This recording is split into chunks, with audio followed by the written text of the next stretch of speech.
नमस्कार, जय हिंद दोस्तों। स्वागत है आपका हमारे यूट्यूब चैनल GWA में। तो दोस्तों, आप सभी को पता चल ही गया होगा कि यूपी पुलिस री एग्जाम की डेट आ चुकी है।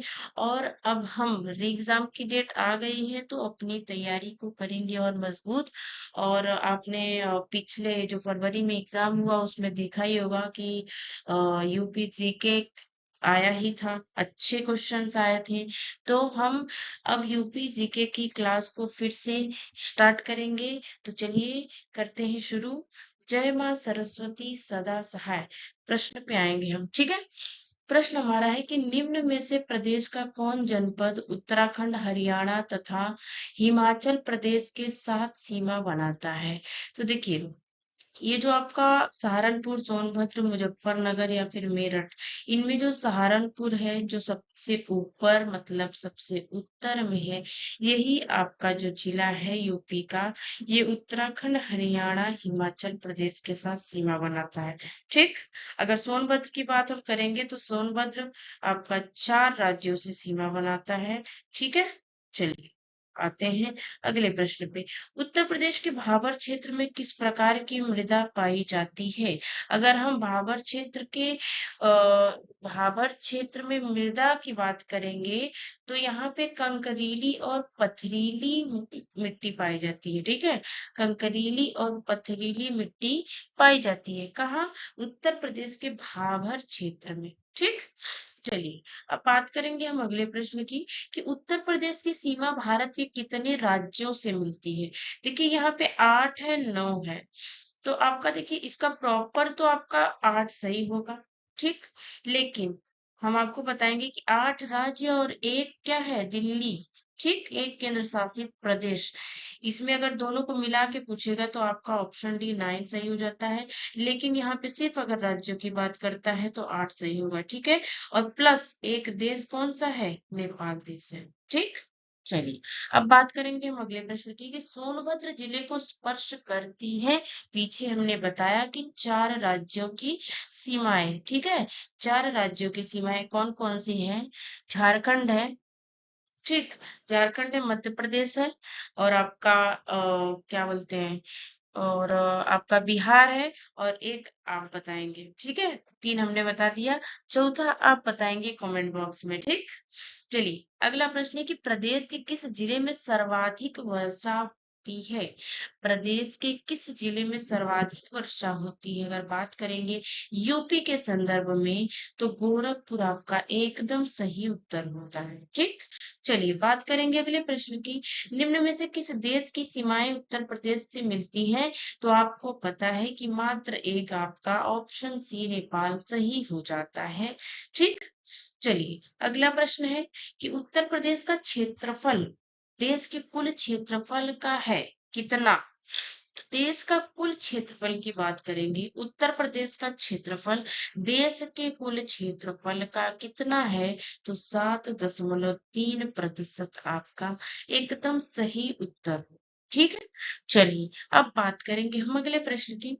अगला प्रश्न है कि क्षेत्रफल की दृष्टि से उत्तर प्रदेश का भारत के राज्यों में स्थान है। क्षेत्रफल की दृष्टि से अगर हम देखेंगे तो आपका चौथा हो जाता है।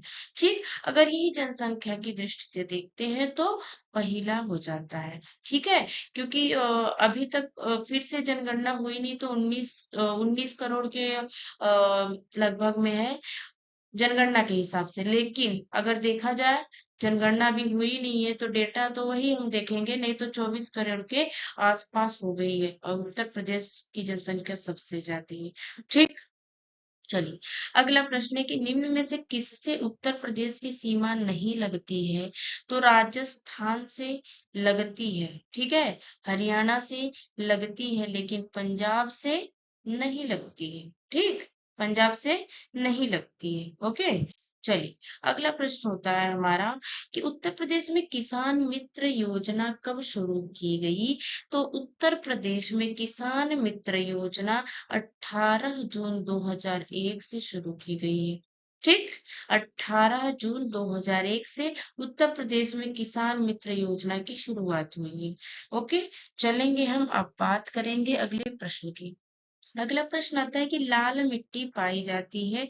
चार ऑप्शन है। आगरा, आगरा में, मथुरा में, सीतापुर बाराबंकी में, एटा मैनपुरी में, मिर्जापुर झांसी में। तो देखिए, लाल मिट्टी की अगर बात करेंगे तो मिर्जापुर और झांसी आपका सही उत्तर होता है। ठीक, क्या होगा? मिर्जापुर झांसी आपका सही उत्तर हो जाएगा। ठीक है, चलेंगे हम अगले प्रश्न पे कि गेहूं के अधिकतम उत्पादन वाला राज्य कौन सा है। तो ये आप सबको पता है कि गेहूं का अधिकतम उत्पादन उत्तर प्रदेश में होता है।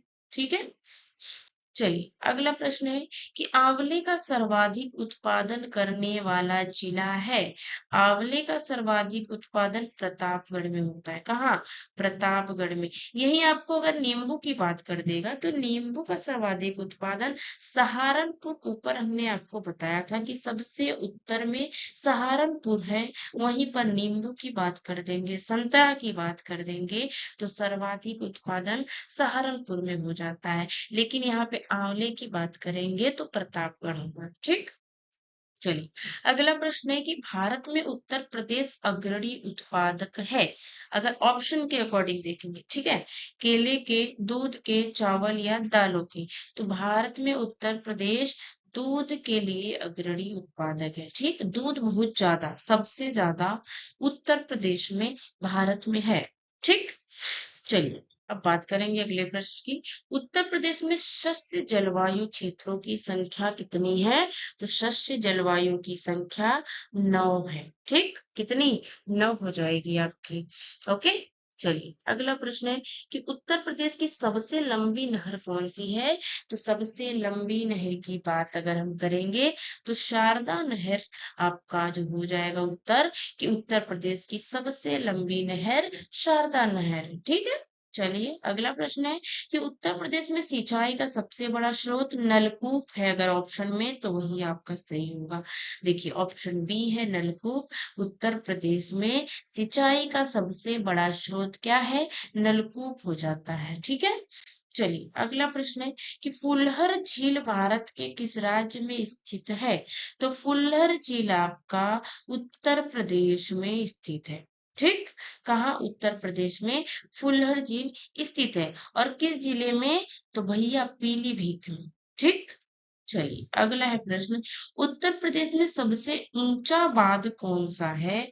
तो सबसे ऊंचा बांध आपका रामगंगा हो जाता है। क्या है? रामगंगा आपका एकदम सही उत्तर हो जाता है। ठीक है, चलिए अगला प्रश्न है कि ताज अंतरराष्ट्रीय हवाई अड्डे का निर्माण किया जा रहा है। ताज अंतरराष्ट्रीय हवाई अड्डे का निर्माण आपका आगरा में हो रहा है। कहाँ? आगरा में। ठीक है, कहाँ पे? आगरा में ताज अंतरराष्ट्रीय हवाई अड्डे का निर्माण किया जा रहा है। ठीक, चलिए देश का तीसरा रेल कोच फैक्ट्री स्थापित किया गया है रायबरेली में। ठीक है, अगर आपको ऑप्शन दिखता है यहाँ पे तो फटाक से रायबरेली लगाएंगे।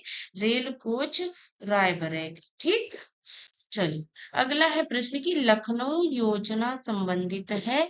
तो लखनऊ योजना किससे संबंधित है? सड़कों से संबंधित है। किससे? लखनऊ योजना सड़कों से संबंधित है आपकी। ठीक है, तो चलिए बात करेंगे हम अगले प्रश्न की कि उत्तर प्रदेश से शुरू होने वाले सबसे लंबा राष्ट्रीय जनमार्ग, राजमार्ग है, सॉरी, राजमार्ग। ठीक, उत्तर प्रदेश से शुरू होने वाले सबसे लंबा राष्ट्रीय राजमार्ग कौन सा है। तो ये है NH7 हो जाएगा आपका सही उत्तर। NH7 आपका सही उत्तर हो जाता है। ठीक, अब बात करेंगे हम अगले प्रश्न की कि 2011 के अनुसार प्रदेश में पुरुष साक्षरता दर है। 2011 के अनुसार देखिए, क्योंकि 2021 में कुछ भी जनगणना नहीं हुई, ना कोई डेटा नया आया हुआ है, तो आपको 2011 के ही अकॉर्डिंग सब पढ़ना है। और आपका परीक्षा में जो भी पूछा भी जाएगा इस वक्त, तो 2011 के डेटा के बेस पे ही पूछा जाएगा। तो आपको वही सारे डेटा याद करने हैं, वही सब आपकी परीक्षा में पूछा जाएगा। ठीक है, तो इसमें आपका ऑप्शन ए 77.33 हो जाएगा इसका सही उत्तर। ठीक है, चलिए अगला प्रश्न होता है, अगला प्रश्न है कि 2011 के अनुसार उत्तर प्रदेश में महिला और पुरुष अनुपात है। देखिए 2011 के अनुसार उत्तर प्रदेश में महिला और पुरुष अनुपात, यहाँ पर उत्तर प्रदेश के सापेक्ष में बात हो रही है। उत्तर प्रदेश की, ये ध्यान रहे कि उत्तर प्रदेश के बारे में बोला जा रहा है, ये बिल्कुल ध्यान रहना चाहिए। ये नहीं, इसमें तो खैर डेटा देखिए भारत के इससे दिया नहीं हुआ है, नहीं तो अभी भारत के बेस पे दिया रहता है कि महिला और पुरुष अनुपात। तो अगर देखते नहीं, हम ध्यान नहीं देते क्योंकि मोस्टली सब लोग उसका ही याद करते हैं भारत के सापेक्ष में, लेकिन यहाँ पे यूपी का है। यूपी में महिला और पुरुष अनुपात पूछा गया है, तो 912, 1000 पे 912 हो जाएगा आपका सही उत्तर। तो दोस्तों आपकी क्लास यहाँ पे होती है समाप्त, और आपको एग्जाम की तैयारी के लिए समय नहीं है, बहुत कम समय है। जैसे उस बार भी कम समय मिला था, इस बार भी अच्छा हुआ कि और बता ही दिया, नहीं तो अगर और जल्दी ले लिया होता एग्जाम तो और दिक्कत हो जाती। लेकिन जितना समय है आपने पीछे पढ़ा हुआ है, उसी को फिर रिवाइज करना है, बहुत ज्यादा डिटेल में नहीं जाना है। ठीक है, तो आप लोग क्लास को कंटिन्यू करेंगे डेली, जितने भी वीडियोस आ रही हैं आप सब पढ़ें, देखें और अपनी तैयारी को मजबूत करें। ठीक है, तो चलिए मिलते हैं आपसे हम अगली क्लास में। और क्लास देखिए आपको पसंद आई हो तो लाइक जरूर करिएगा और शेयर करिएगा सबको। ठीक है, चलिए मिलते हैं अगले वीडियो में। Thank you.